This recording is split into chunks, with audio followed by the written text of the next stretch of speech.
If the expansion of your consciousness is your intention, then it is a particularly good idea, a very good idea, to let go of all expectations of how this expansion of consciousness is supposed to look like for you individually. And that includes letting go of all of those fancy names like enlightenment and awakening, and then before that there's going to be the dark night of the soul. What these things do is they pollute your mind. And that is exactly what you don't want. You want a pure mind in order for your mind to expand, for your consciousness to expand. And when I say a pure mind, I do not mean a quiet mind. Because a quiet mind is something that you can't choose. You might have noticed that. It's like try not to think of a pink elephant.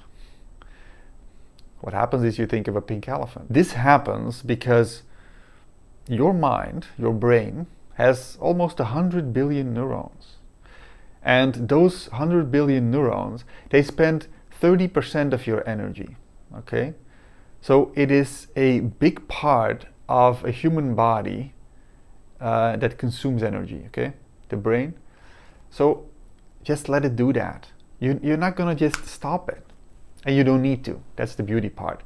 Having a pure mind means that even though those mental streams are there, because I don't really want to call them thoughts, they're mental streams because they're so much bigger than an ordinary thought, isn't it? When you are thinking of something, let's say that you're worrying about something or you're repeating something of the past, then it's not just a thought. You go into a mental reality, isn't it? And then when you snap out of it, then it's not just a thought that passes by, it's like a reality that you go into. So when you engage with thoughts, with those mental realities of plateaus like enlightenment and awakening, then you are perceiving a concept that actually hinders your presence. And that's the thing that holds you back. Because in order to expand your consciousness, what you want is presence. You want to go outside of the realm of time, which is the realm of mind, which is a practical thing, very human thing, but not when you want to expand your consciousness. Then you go into the timeless realm, into presence. And you look back on yourself. You look back on your consciousness, self-awareness, self-knowledge. And if you then have expectations about what is supposed to happen, like you're going to have to face a wall of fear, or climb up a ladder and then jump into the unknown. These are classics that people say, because your old identity gets shattered, and therefore you're going to have big fear before there is the release into bliss. But these are all experiences that, yes, maybe are possible. They all make sense. There's a logic to it, and people have experienced those things in the past. But many people have not experienced anything like that. It all depends on so many different factors that you do not want to imagine, you do not want to predict how this is going to happen to you or what effects it has on you when you expand your consciousness. Look, when you expand your consciousness, you're expanding your awareness, the formless, essential you. And when you do that, it has a big effect on the forms of your life. And maybe we can divide the forms into 3 different categories. So first you have the world around you. So the people that you know, the things that you do, the things that you find important in your life and the things that you find less important in your life, those things can change. When you expand your consciousness, you see things differently. The people that you found interesting before might not be so interesting anymore. And other people that you didn't notice before might become interesting now. Just to give an example. But you also have your body. Your body is form. When your consciousness expands, your intimate self expands. It becomes more of what it is. So It expands in your consciousness means that it doesn't become more of what it is, but it becomes more to you. It becomes more self-apparent. So that is why it seems to expand. It doesn't actually expand because it's already whole, but it expands in self-awareness. Make sense? I hope so. But when that happens, it has an effect on your body, which is energy. Maybe you become more aware of what you're eating, like unconsciously, right? You've been eating the way that your parents taught you. And now all of a sudden you think like, wait a second, is this actually what nourishes me? Is this actually what I want to eat? Or maybe the activities that you do, the habits that you have. And also your neurology. That's a big one. So your neurology has an effect on your mind, your thinking, but it also has an effect on your body. If your neurology changes, also physically you experience changes. You can experience changes in your body's energy, in your digestive system, in so many different ways, in your hormones system. So obviously, it can have effects on how you feel. You might get confused, you might get a bit disoriented. Energetically, you might be less energetic, a bit lethargic maybe. It can have different effects, but many people have no effects at all. In general, it is so that the more gradual this consciousness expansion happens, the less effects you have because your body adapts slower, and the more dramatic of consciousness expansion you have, like maybe you've seen this Eckhart Tolle video that I made. Eckhart Tolle's awakening was very dramatic. It was like a psychological suicide, which gave an immediate release of his consciousness, like extreme and dramatic.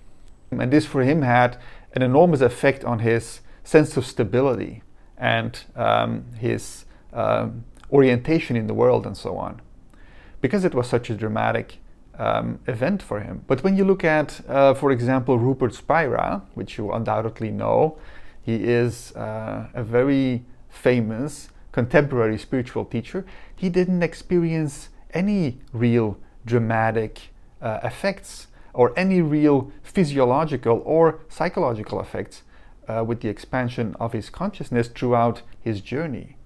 Because it doesn't have to be like this one big plateau event. Or this Zen Buddhist, Thich Nhat Hanh, or if that's the way you pronounce that, he didn't experience anything, right? Or Nisargadatta also, no experience, nothing special happened. But of course, not to forget is that it has effect on everybody, okay? So whether those effects are very dramatic or not, it doesn't matter. The thing is that the effects are always very individual. So you want to be focused on the expansion of your consciousness, and with it comes observation. And so if you have no expectations of how this is supposed to be, then you can purely observe. Then you can purely see what happens in your own body and how you see the world and the new possibilities that you see in your life and what it does to your mind and what your system, because your body and your mind and the world is one system. Your world is part of your system. And your system is going to ask you for things that it needs. It asks you for maybe solitude, or it asks you for different food. It asks you for physical exercise. For me, I got tremendous energy and I had to run and exercise continuously for days on end. Anyway, many things can happen and in different stages, and maybe nothing happens at all, but the beauty is that you can see it, that you can see what happens when you right now in the present moment just observe, because that's all it is. That's all it is. And isn't it liberating that you can just observe the present moment as it is, with all the energy like in your mind, in your body, in your world as it is right now, without expecting anything big to happen at one point? Isn't that liberating? It's not only liberating for your process, for your own journey, but it is also illuminating you right now. Because then you can truly see, if nothing has to happen, then you can actually see what actually happens. And again, it is very individual. There are no two people experiencing the same side effects with expanding their consciousness. Everybody is unique, just like everybody's face is unique, everybody's experiences are unique. And you want to look at them very closely, very sensitively, without disturbing anything. You don't want to distort what happens. That is consciousness expansion, seeing what happens. And what happens inside of you is obviously part of that. But if you have an idea, if you're going to go through the dark night of the soul, for example, then you have that idea itself is going to block the actual expanding of consciousness, because you know what's going to happen. If you believe what's going to happen, if you have an idea, then you know. And that knowledge is coming in the way of actual seeing. How can you see what happens when you already know what is supposed to happen? Those two conflict. Expanding of consciousness is looking right now at what is.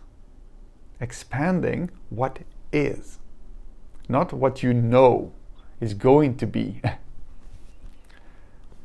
So let go of everything. Let go of all those ideas and be free now.